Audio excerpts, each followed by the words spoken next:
Gangguan-gangguan itu tuh bukannya berkurang, tapi makin parah. Terus sambil lari, si Dika ini ngeliat balik ke belakang. Dia ngeliat pintu merah itu kebuka sedikit. Dika ini tiba-tiba denger kayak ada suara di balik pintu merah itu. Suaranya tuh kayak orang lagi jalan pelan-pelan gitu.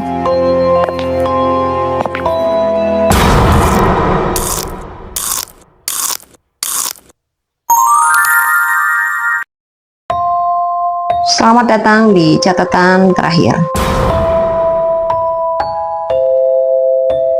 Cerita yang seharusnya tak pernah didengar.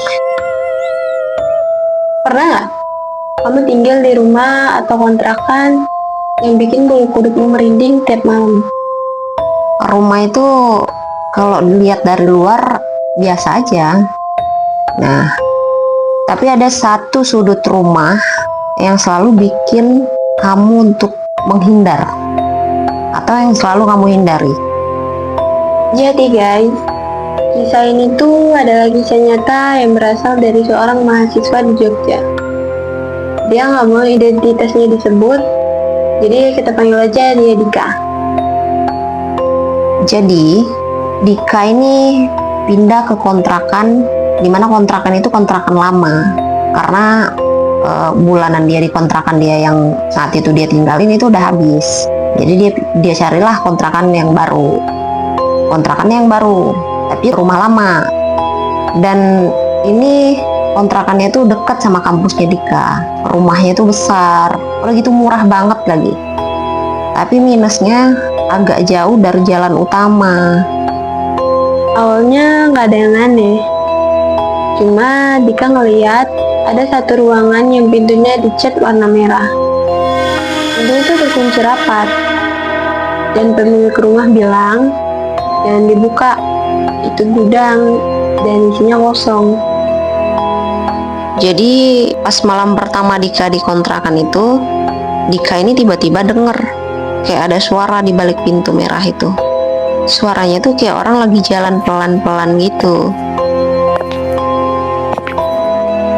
Awalnya Dika ngerasa kalau dia salah dengar, tapi suara itu muncul setiap malam.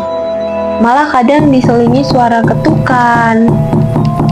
Tapi pas dicek gak ada apa-apa. Nah, sampailah ada suatu malam nih, si Dika nih lagi ngerjain tugas. Tapi pas lagi ngerjain tugas, tiba-tiba listriknya mati. Dan dari balik pintu merah itu ada suara kayak seseorang tuh lagi bernapas berat. Nah, jadi si Dika ini takut dong. Larilah si Dika ini keluar rumah. Terus sambil lari, si Dika ini ngeliat balik ke belakang. Dia ngeliat pintu merah itu kebuka sedikit. Padahal kuncinya tergantung di luar. Jadi saking takutnya si Dika ini mutusin lah buat tidur di rumah temennya malam itu. Dia mutusin buat tidur di rumah temennya sampai keesokan paginya si Dika balik dia panggil si pemilik rumah. Dika bilang lah tentang kejadian-kejadian yang dia alamin. Tapi ibu pemilik rumah cuman bilang, kalau kamu ngerasa terganggu, coba aja ngajiin rumahnya. Nah, jadi ngedengar solusi dari si pemilik rumah itu, si Dika nggak mau balik lagi dong ke rumah kontrakan itu. Dan si Dika cepet-cepet lah ambil wudhu, terus ngaji. Terus setiap malam gitu Dika coba ngajiin, sholatin gitu di rumah itu. Setiap kali Dika ngajiin, sholatin, gangguan-gangguan itu tuh bukannya berkurang, tapi makin parah. Malah kayak ada bayangan hitam berdiri di depan pintu kamarnya. TV-nya nyala sendiri. Bahkan ada suara perempuan nangis dari dalam kamar mandi. Tapi Dika coba buat bertahan di rumah itu, terus ngajiin, terus sholatin, tapi gangguan itu terus juga dia alamin. Jadi, karena gangguan itu makin hari makin parah, dan si Dika ini udah nggak tahan, dan dia juga penasaran apa sih yang ada di balik pintu merah itu. Sampailah suatu malam Nekatlah si Dika ini buat buka pintu merah itu. Pada saat pintu itu kebuka, yang dia lihat di dalam itu bukannya gudang kosong, tapi kamar tua. Ada kasurnya, udah gitu ada boneka yang udah rusak, dan ada cermin besar yang penuh dengan goresan. Dan dari cermin itu, Dika ngeliat ada pantulan seorang perempuan, rambutnya panjang, matanya hitam kosong. Dika kaget, dan saking takutnya si Dika ini pas ngeliat sosok itu, Dika langsung pingsan. Pas bangun, dia udah di rumah sakit. Ternyata malam itu tetangganya nemuin dia berdiri di tengah jalan tanpa sadar dan matanya tuh kosong.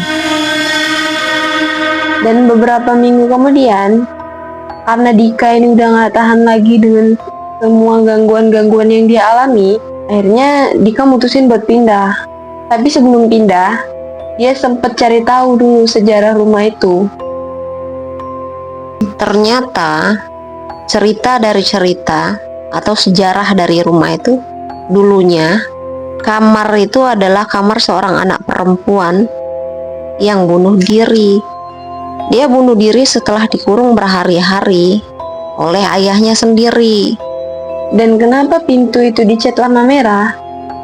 Katanya pintu itu dicat warna merah karena buat mengurung arwah anak kecil tadi. Tapi sejak pintu itu dibuka, arwah anak itu bebas. Dan sampai sekarang rumah itu masih disewakan dengan harga murah. Tapi ya jangan tanya kenapa. Kalau kamu pernah tinggal di rumah yang punya pintu warna merah, atau rumah kamu sendiri deh yang punya pintu warna merah, coba ingat-ingat, suara apa yang pernah kamu dengar tiap malam? Ada suara ketukan, suara nafas berat, dan ada suara tangisan.